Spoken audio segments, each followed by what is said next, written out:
Hello and welcome to our special episode, Best of Startup Street 2022, where over the next 30 minutes, we will share our learnings from what's been a year of tough lessons for Indian startups. I'm Shruti Mishra and I have with me my colleague Arundhati Ramanan. 2022 started on a great note for the Indian startup ecosystem, with 14 startups turning unicorns in the first 3 months as compared to 5 in the first 3 months of 2021.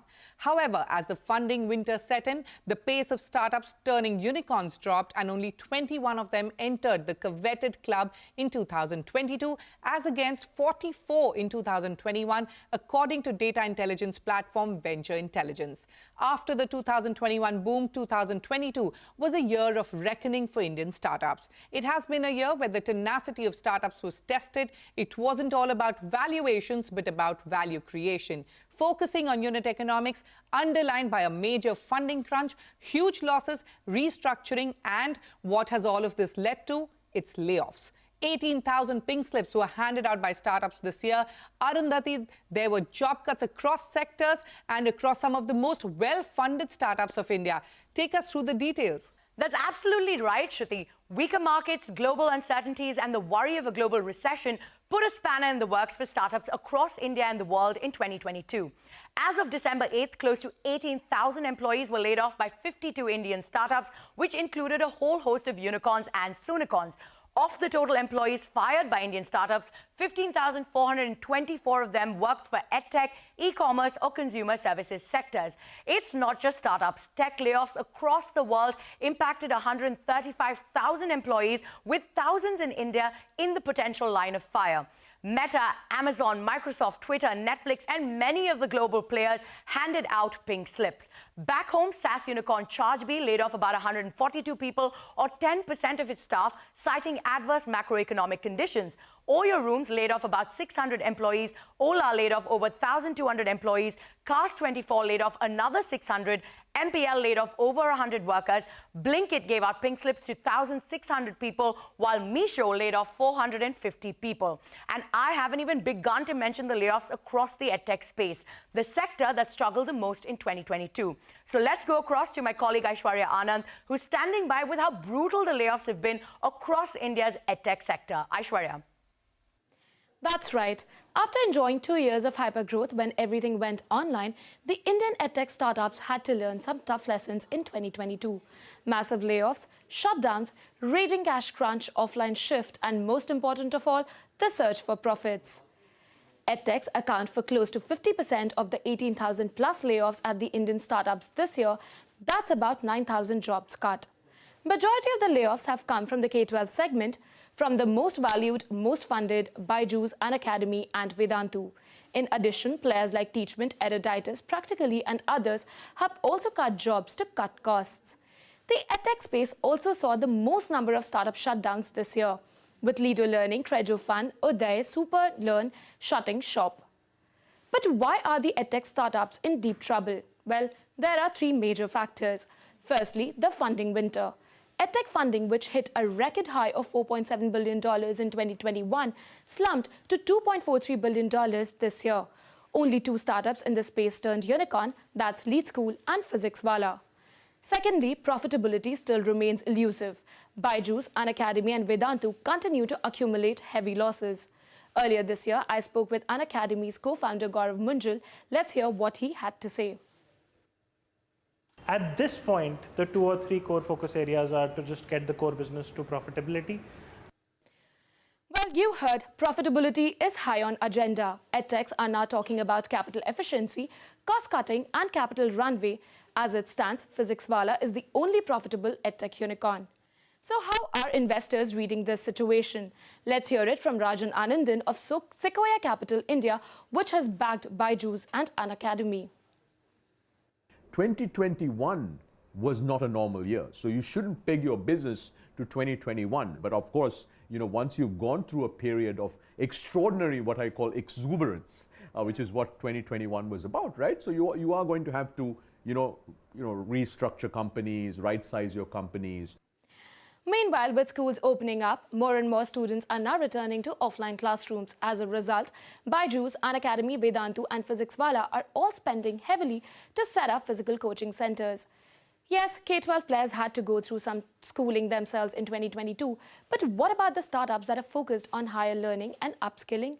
They appear to have found investor favor with sustained growth in demand for professional courses, government test prep, and digital skills training.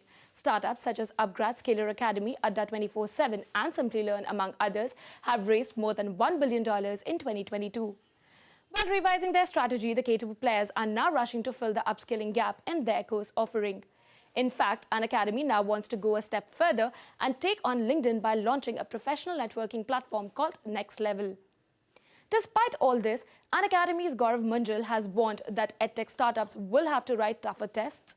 The so-called EdTech winter could get worse.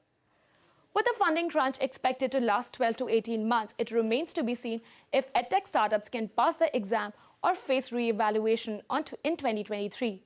Back to you. Clearly, it's been a year of tough lessons for the EdTech sector, but some of the investors that I spoke to are optimistic and say that by the end of 2023, some of the wheat will be separated from the chaff, and this could result in a major push towards consolidation in the EdTech sector. Moving on, it's not all gloom and doom in the startup ecosystem. While we know startups prone to failures is a very high probability, but the year also saw the emergence of some profitable startups. Startups that were not just in the green, but have shown growth and sustainable business models. Listen in to some of the profitable startups we spoke to.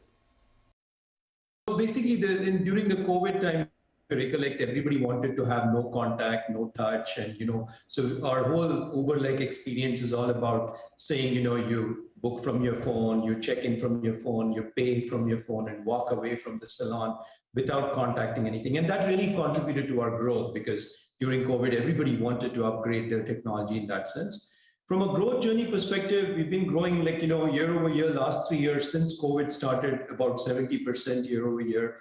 And that's, as I said, just the strategy of delivering the Uber-like experience. In terms of size and scale, we are, our overall sales have crossed the 100 million kind of number. Actually, I think it's a decade-long transformation that's starting to happen. I think we are at a very, very early phase of this transformation. The company is kind of starting to build out scale. Obviously, we're looking for acquisitions, tech tuck-ins, kind of look at how fast can we actually kind of expand from a market standpoint. Model being kind of scaled up quite sustainably and with a lot of discipline, and therefore the bank also came in as one of our investors. While having said that, yes, we are using this fund to kind of increase our product portfolio. Definitely, so we being a lending company, there is a certain the debt leverage, equity to debt leverages has to be maintained in a healthy equation. So therefore, the equity infusion will further strengthen us to kind of increase our the entire AUM and whatnot.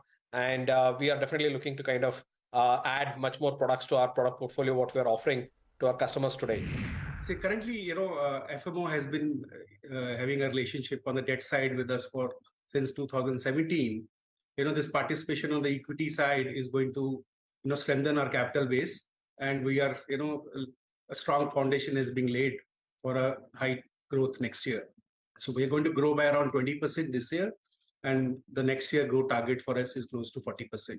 So this fresh equity infusion is going to strengthen our overall capital position and also going to accelerate our growth plans. So we intend to replicate the audio story in the wearable segment and become leaders there. And so the idea for delaying the IPO was to invest significantly in the wearable space. We spoke to investors. We found so much interest in both that even without doing a formal process of fundraising, we were able to secure these funds in a very short amount of time, which shows the confidence and conviction investors have in the both story. After a remarkable 2021, the current year is what we could call a drag for Indian startups in terms of attracting investments. There wasn't a single billion-dollar check handed out to an Indian startup in 2022, and star investors in 2021 like SoftBank and Tiger Global refrained from mega deals this year. Sample this. 2021 saw over 1,200 deals worth about $35,462 million, while 2022 saw 1,119 deals worth about $23,736 million. Some of the biggest deals of the year included Daily Hunt, which bagged $805 million, followed by Swiggy, which bagged $700 million, and then EdTech major Byju's raised about $665 million, rounding up the three biggest deals of 2022. Finally, let's take a look at the sectors which got the most amount of funding. E-commerce saw 147 deals worth about $5,253 million, which was lesser than the figure that it saw last year, which was in 2021. Fintech saw 228 deals in 2022, which was mildly lower than the 243 deals that the sector saw last year. But enterprise SaaS companies bucked the trend to see about 264 deals in 2022 at about $4,700 million versus the 253 deals that it saw in the previous year. I've listed out the top investments of the year, but Shruti, what about M&A activity? Consolidation across many sectors is what is to be expected? Yes, absolutely, Arundhati. Smaller startups in the consumer space became acquisition targets for larger unicorns like Byju's, Vedantu, Cred, Zomato, and others. But that's not all. Larger corporates such as the Tatas, Reliance, ITC, HUL, and Aditya Birla also acquired startup players to up their digital game. 2022 saw 229 mergers and acquisitions, 9% higher than in 2021. The enterprise sector saw the highest number of merger and acquisitions within the startup ecosystem. However, the funding winter could see the number of consolidations only increase further. The merger of short video platform Mix MX Takatak with ShareChat's Moj was the biggest M&A deal of 2022. We were tracking these deals on Startup Street. Here's a snapshot. For us, as you know, we are in the lifelong learning space, and in the lifelong learning space, there are about 100 million plus professionals plus college learners who are going through this lifelong learning ecosystem play. So for Upgrad, we had been largely very much focused on creating a strong B2C presence, and that's what the entire focus for Upgrad had been. But with Harappa coming in, we expand beyond B2C and establish a much stronger and sharper presence in the B2B and the enterprise learning space. That's the number one reason, and that's the number one synergy that we saw. The second thing that we sort of looked at, Shruti, was the fact that we have done a lot of work and fair amount of work in the hard skills domain, whether it is computer science, AI, machine learning, data science, so on and so forth. But with Harappa, we expand into the domain of soft skills, thrive skills, and leadership skills, etc. And that expands the product portfolio for us. And lastly, I would not go away without saying that we do get two phenomenal founders, both Pramath and Shreyasi. So the first thing that excites me is this is our first brand that you can consume every day. Okay. So frequency matters. You can see the MyFitness peanut butter right here. I'm actually a consumer, right? So I've been having it for a long time. What excites me about this space is, look, peanut butter itself is a 600 crore market growing at about 30% year on year. We are the fastest growing brand. The reason we love partnering up with Mohammed, Rahil, Poojan, and many of the other MyFitness folks is they've built a fantastic brand, great customer quality. We had plenty of users. I always look for customer love as the single biggest indicator for actually partnering up with the brand. So we believe that, I think, with our playbook, and Shruti, we've spoken about this before, yes, our ability to scale D2C, our ability to go omni-channel, our ability to take this brand global, for example, to the Middle East, all of which I think are going to be very exciting. We had offers for acquisition right at the start, but I wanted to build Tweak to a certain scalable strength, which is what we have done at this point.